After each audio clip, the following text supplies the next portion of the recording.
बिस्मिल्लाहिर्रहमानिर्रहीम। अस्सलाम वालेकुम। कैसे हैं आप? उम्मीद है आप खैरियत से होंगे। अल्लाह ताला आपको अपने हिफ्ज़-ओ-मान में रखे। जो आज हमने डिस्कस करना है वो हमने करना है प्रेजेंट इंडेफिनिट टेंस, जिसको हम प्रेजेंट सिंपल टेंस भी कहते हैं। तो इस टेंस की तमाम निशानी, helping verb, forms of verb, तमाम चीज़ें मैं आपको इस वीडियो में बताऊंगा। आपने आखिर तक मेरे साथ रहना है। और आपसे एक रिक्वेस्ट है कि अगर आपने अभी तक मेरा चैनल सब्सक्राइब नहीं किया तो जल्दी से कर दें, ताकि आपको डेली बेसिस पर इंफॉर्मेटिव वीडियोस मिलती रहें। अपने दोस्तों के साथ शेयर करें, फी सबीलिल्लाह है, ताकि नेक काम में वो भी हिस्सा लें, यानी लेक्चर उनको भी डेली बेसिस पे मिलते रहें। तो 12 टेंस है टोटल। अगर आपको ये वीडियो पसंद है तो आप मुझे कमेंट सेक्शन में बताना है, ताकि हम डेली बेसिस पे टेंसेस जो है मुकम्मल कर लें। टेंसेस हम कहते हैं ज़माने। जब हम बोलते हैं उसको हम इंग्लिश में अगर ट्रांसलेट करें with correct forms, correct grammar, correct helping verb, तो इसको हम कहते हैं टेंसेस। टेंसेस बेसिकली 3 तरह के होते हैं: प्रेजेंट मौजूदा, पास्ट जो गुजर चुके हैं, फ्यूचर जो आने वाला है।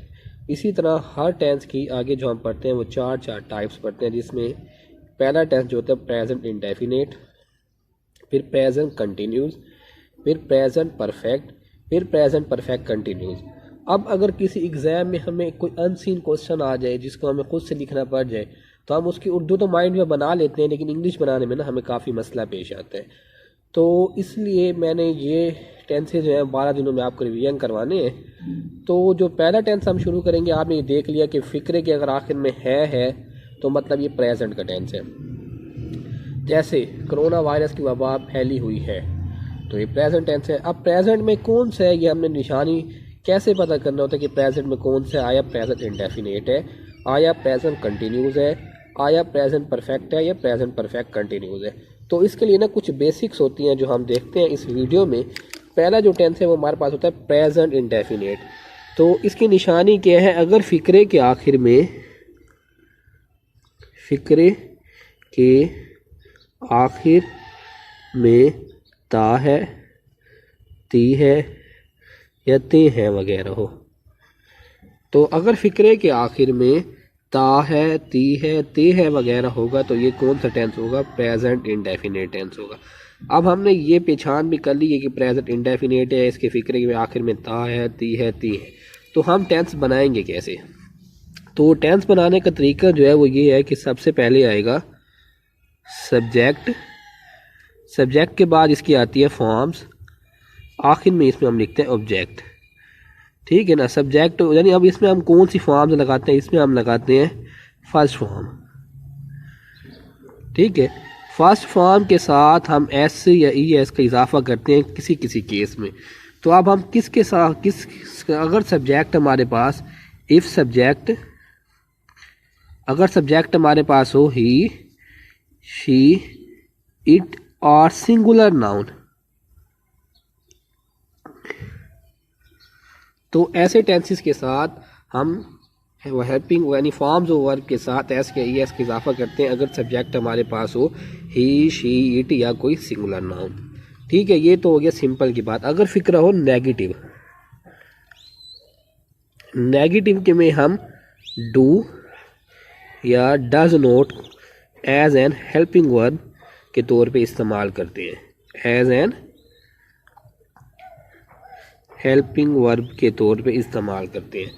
ठीक है, तो ये तमाम चीज़ें हमने देख लिया। तो अब इसका ट्रेंड जो बनेगा वो कुछ इस तरह बनेगा कि सबसे पहले हमारे पास आ जाएगा सब्जेक्ट, फिर हेल्पिंग वर्ब, फिर फॉर्म्स, फिर ऑब्जेक्ट। अब क्वेश्चन ये पैदा होता है कि डू कहाँ इस्तेमाल होगा, डज कहाँ इस्तेमाल होगा। वो फॉर्म्स जिनके साथ हमने एस या ई एस का इजाफा किया हो उनके साथ लगता है डज।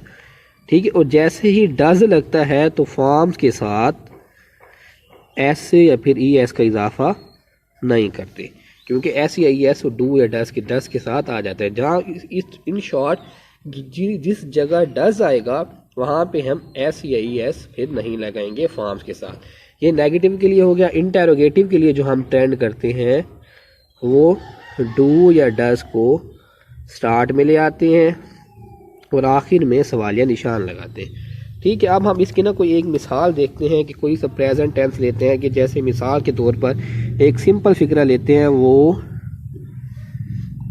स्कूल जाता है। फिक्रे के आखिर में ता है तो इट्स मीन ये कौन सा टेंस है हमारे पास, प्रेजेंट इंडेफिनिट है। तो सबसे पहले हम इसमें देखते हैं सब्जेक्ट क्या है, ठीक है, फॉर्म्स क्या है और ऑब्जेक्ट क्या है। तो सबसे पहले जैसे हमने ऊपर ट्रेंड बताया कि सिंपल का क्या ट्रेंड है, सब्जेक्ट फॉर्म्स ऑब्जेक्ट। तो सब्जेक्ट हमारे पास सबसे पहले क्या है, वो स्कूल जाता है ही।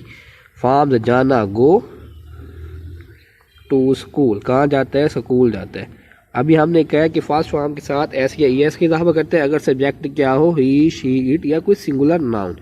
तो मिस इधर ई है तो हम फर्स्ट फॉर्म के साथ एस या ई एस का इजाफा लगा देंगे। तो नेगेटिव के लिए हम डज नॉट इस्तेमाल करेंगे क्योंकि हमने इधर एस या ई एस का इजाफा किया है, ही डज नोट। जहाँ ई एस इधर आ गया, डज आ गया, तो फर्स्ट फॉर्म के साथ एस या ई एस ख़त्म हो जाएगा, तो इससे दोबारा ये गो बन जाएगा, go to school. Does he go to school, आखिर में सवालिया निशान। और कोई और मिसाल करते हैं, जैसे मिसाल के तौर पे अगर हम कोई और फिक्रा करें तो इसमें है वो क्रिकेट खेलते हैं, वो क्रिकेट खेलते हैं। तो इसमें क्या बनेगा, वो क्रिकेट खेलते हैं। तो सबसे पहले हमने देखना है कि इसके अंदर सब्जेक्ट क्या है, फॉर्म्स क्या है और ऑब्जेक्ट क्या है। तो अब इसका बनाते हैं, वो क्रिकेट खेलते हैं, दे प्ले क्रिकेट। अब इसके साथ हम एस या ई एस का इजाफा करेंगे या नहीं, तो हम अपने ऊपर वाले पॉइंट पे आते हैं कि अगर सब्जेक्ट हो ही शी इट या कोई सिंगुलर नाउन, ये ना तो ई है, न शी है, न इट है, न कोई सिंगुलर नाउन है, तो इसलिए हम इसके साथ एस या ई एस का इजाफा नहीं करेंगे। तो इसी तरह जब इसका हम नेगेटिव बनाएंगे तो क्या आ जाएगा, दे डू नॉट प्ले क्रिकेट। जब इसका इंटेरोगेटिव बनाएंगे तो बनेगा डू दे प्ले क्रिकेट, और आखिर में सवाल निशान। इसी तरह आप अपनी रोज़मर्रा ज़िंदगी से इधर उधर से कोई फ़िक्रे लें, उनकी इंग्लिश बनाएं, और अगर कोई आपको मसला पेश आए तो आप मुझसे कमेंट सेक्शन में पूछें। ये आज का लेक्चर है, इसको आप एक नज़र देख लें, एक दफ़ा दोबारा रिपीट कर देते हैं। फ़िक्रे के आखिर में ता है, ती है, ते है। बनाएंगे कैसे, सब्जेक्ट फॉर्म्स ऑब्जेक्ट्स, फॉर्म्स के साथ एस या ई एस फर्स्ट फॉर्म लगती है और इसके साथ बाज़ औक़ात एस या ई एस का इजाफा करते हैं अगर सब्जेक्ट हो ही शी इट या कोई सिंगुलर नाउन। सिंगुलर नाउन, ठीक है ना, इस बात पे आपने सिंगुलर नहीं, सिर्फ सिंगुलर नाउन है, इस बात पे फोकस रखना है आपने। नेगेटिव के लिए डू या डज लोग इस्तेमाल करते हैं, हेल्पिंग वर्ब के तौर पे ये होते हैं। Subject, helping verb, form, object, ये ट्रेंड बन जाता है। एस या ई एस की डज लगता है एस या ई एस के साथ, यानी जिस फॉर्म के साथ हमने एस या ई एस लगाया हो वहाँ डज लग जाता है, और फिर जब डज लग जाता है तो एस या ई एस फॉर्म्स के साथ नहीं लगते। मिसाल इंटेरोगेटिव में डू या डज को स्टार्ट में ले आते हैं और आखिर में सवालिया निशान लगा लेते हैं। मिसाल के तौर पर एक फिक्रा क्या है, वो स्कूल जाता है, ही गोज़ टू स्कूल, क्योंकि ही ऊपर हमने कहा ही होगा तो एस के ई एस का इजाफा होगा, जहाँ एस के ई एस का इजाफा होगा वहाँ डज आएगा और इधर एस और एस ख़त्म हो जाएगा। He does not go to school, does he go to school. वो क्रिकेट खेलते हैं, they play cricket, they do not play cricket, do they play cricket. उम्मीद है आपको लेक्चर पसंद आया होगा। अगर आपको मज़ीद टेंसेस आपने ऐसे सिंपल और आसान लैंग्वेज में समझने हैं तो हमें कमेंट सेक्शन में लाजमी बताएं, हमें आपका इंतज़ार रहेगा। अल्लाह हाफिज़।